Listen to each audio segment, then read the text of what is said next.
lot of reasons.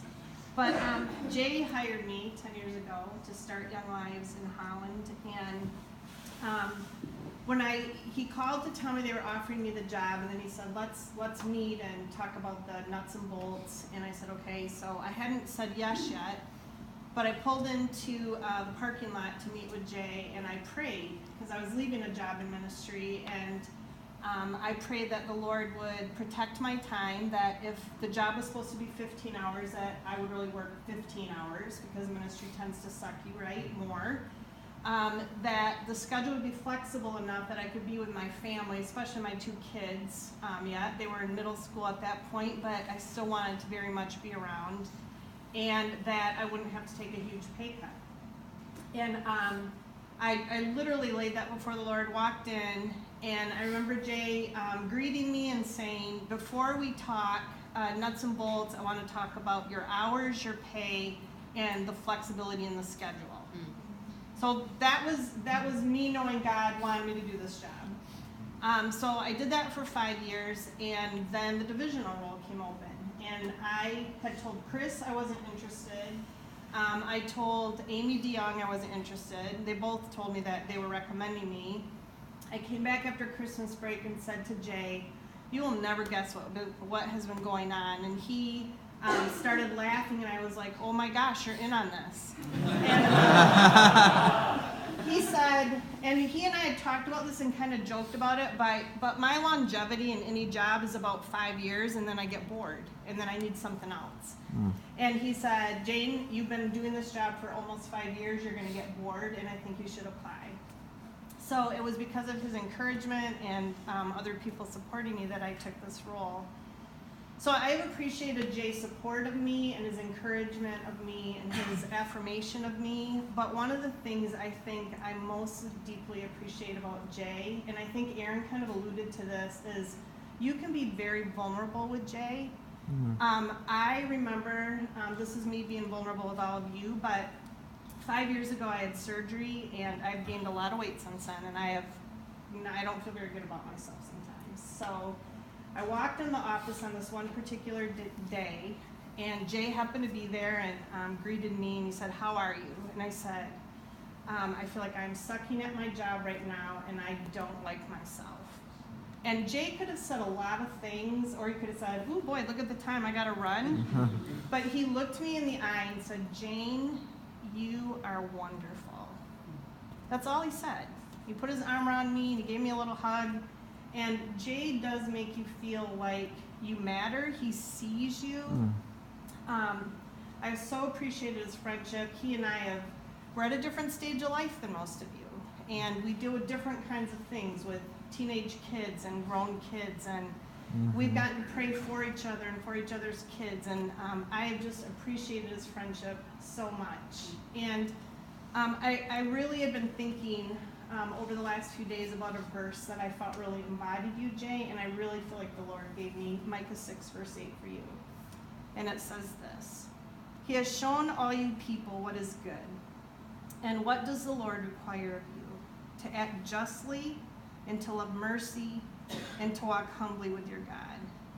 And Jay, I feel like you have lived those things so well, and I have so appreciated doing life with you. So God bless you in this next chapter.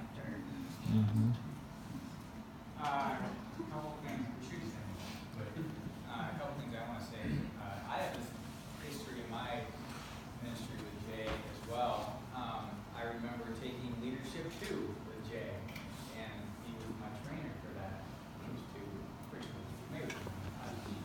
You made it. I made it. But I also have other memories too. So Sarah reminded me when she was talking. We started Young Life in Hudsonville in our second Young Life club. We were starting this club with Hudsonville High and Christian together, but we didn't have any musicians. And so we had this first club, and my old Young Life leader came and played music. And we had a second club, and we got Jay to come from Holland to be the musician for this club. And it was downstairs in Becky Reese's basement. And it was Halloween club, so late in October. And Zach came with you. And he must have been 5 or something, right? And he was dressed up as Batman. When I see when I see Zach today, I see Zach as a 5-year-old just with Batman in the basement of that room. But that experience in particular was like, he is for us. So we were trying to start this new area. Like, he's leaving the Highland stuff and coming and really how it was significant. I think the most recent significant thing, recent being relative again, but is 8 years ago when I got the regional director job and you did not. And the grace that you walked through that and is significant. And then again, even more recently, when the regional director moved to town and starts meddling with I give these suggestions or I say, what about this? And you're just incredibly gracious in that. And the most recent example of that is Esther Garcia. And you could easily say, just stay away from our stuff, you know, things we live in town, kind of. But you don't act like that. You're gracious in this. I also asked Jay to share a couple words with you guys. So turn it around a little bit. I have some notes. I didn't know I was going to get this. Yeah. Let me grab some notes. I just want to say that all those Toronto people have already had a cry festival. They're not talking, that's why. The irony of all this is, if my 21-year-old self had met with our regional interview team, I wouldn't hire me. I had been a volunteer leader with Neil Atkinson in Grand Rapids when I came to Hope. We didn't have Young Life in Holland, and I went and played guitar for East Kentwood High School. So I'm really thrilled that East Kentwood has got Young Life going again. The spring of my senior year, Neil offered me a job because Mike Rinker was moving to Midland to become the area director in Midland. And I think it was simply because I had stuck with Neil for 4 years, which didn't happen often, if you know Neil. I played guitar, and I could throw a snowball. My interview was literally, I think when he thought about hiring me, he needed to test if I was athletic enough. And so one day we came back to his house and he wanted to throw snowballs at a telephone pole about 30 yards away or something. And a few of them went around it, one of them hit it, and we said, okay. As soon as we went in his house and he offered me a job.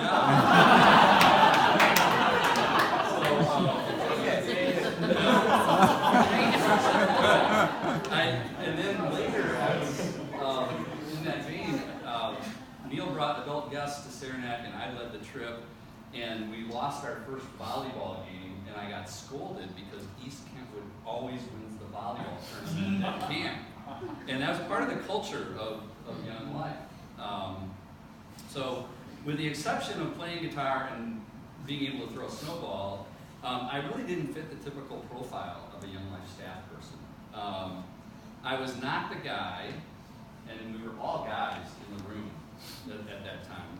Maybe in the division there was a female or two, but we were all guys. I wasn't the guy who could walk into a room and captivate everyone's attention. And that created a lot of stress for me in my early years on staff. It was almost like everybody needed to be Jim Rayburn or something. And I think it created a lot of stress for a lot of people.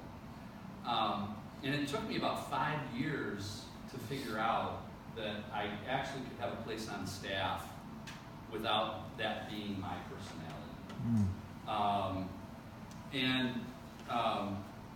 But what happened is I figured out very quickly that I needed to have really good people around me in order to succeed.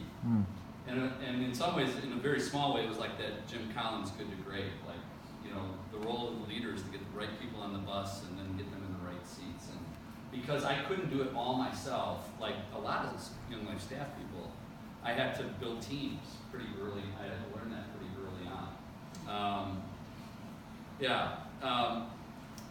When I look back at different leaders and staff along the way, I can tell you how gifted all of them were that were around me. And like every Notre Dame student, I was in South Bend for 7 years, and every Notre Dame student was way smarter than I was.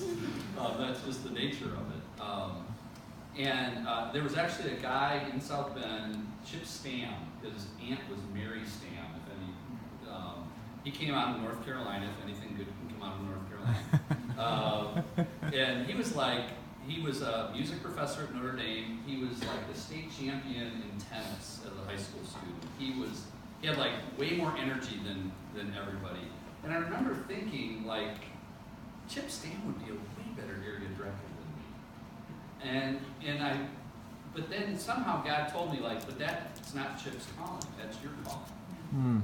And so I was like, okay, I'll keep doing what I'm doing. Our role is to lead people. And if people are smarter and more gifted than we are, then we're doing something right.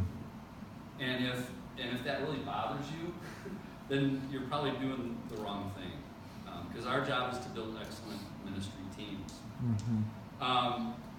My first 2 years in South Bend were very lonely and painful. But what I learned there was that God brought Ken Knipp into my life and brought Steve and Karen Ellison into my life. And it's often those really, really difficult times when God is working on us the most. A couple things. I realized stepping into a church is a different culture. And one thing is I realized, like, no one ever gets to be in a room with people like you who have such a high emotional intelligence. Like, Young Life has that in spades. And we almost everybody that enters into Young Life enters in because of the mission purpose. And that's not true in a church, I realize. And so that's part of my role is like, can we get more people to agree to the mission purpose? But in Young Life, it's like that comes with joining in, which is really cool. There's some ancillary benefits to being involved in Young Life that we all know. I mean, the fun, the excitement, the fellowship, and all that. And it's great that we get those, but it's really the mission purpose has to keep driving us. So Young Life leaders have to keep going to kids. When my son Jacob's soccer team for Helen High did really well, they made a run of 4 wins in the state tournament, so they made it to regional finals. And traveled twice to East Grand Rapids, and then twice about an hour and a half away from here, south of Kalamazoo. And 3 Young Life leaders, so Kyle Mullen and Tyler Johns and Sam Eldersville, traveled all that way, like over the course of about 10 days. And I was just filled with joy to see them interacting with these guys after every game. And I'm thinking, who does that? Only Young Life people do that. So make sure that leaders just keep going to kids. We enjoy being together, but make sure leaders keep going to kids. And then keep talking about Jesus. Yaakov Haman, who used to teach at Western Seminary and has done the minister's person class, when he was going to go teach for Young Life for the first time, we had breakfast and he was asking me about Young Life and stuff. And then he went and did the training, and then he came back and he said, I've never been with a group of people that talk about Jesus so much in all his training. I thought that was pretty significant. Young Life has a lot of oral tradition, which is wonderful. And the best part about that is there's nothing better about the good old days than about today. So the great thing about the oral tradition is God's faithfulness and people being obedient to God. That's the value of the oral tradition. But I can tell you, as somebody that's been around a long time, like the best Young Life ever is being done right now. Today is way better than the good old days. Our training is better, our inclusion of people is better, our theological conversation is better, everything's better. And I'm really confident that 10 years from now, it'll be even better than it is now. And you guys are the ones that are going to help get it there. So that's pretty cool.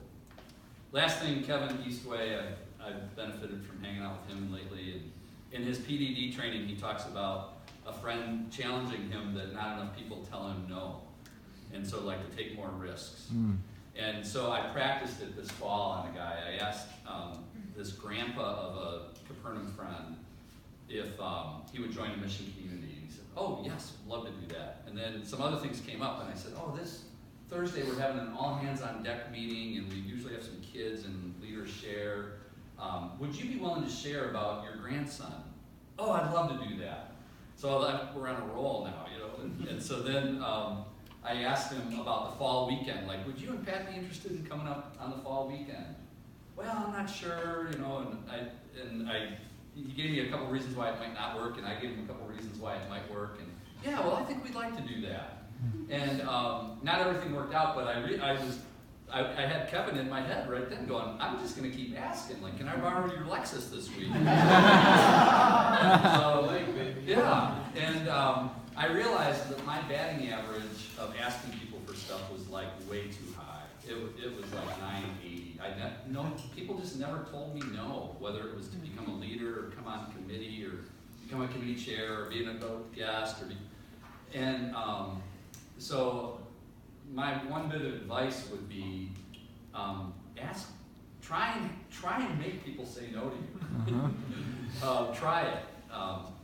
When I was Neil came through for a farewell tour about 2 months ago, and I got to spend some time with him, and Neil said, "My one regret is I wish I had trusted Jesus more."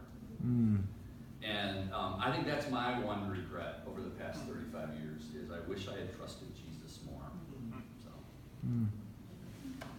Thank you, Joel.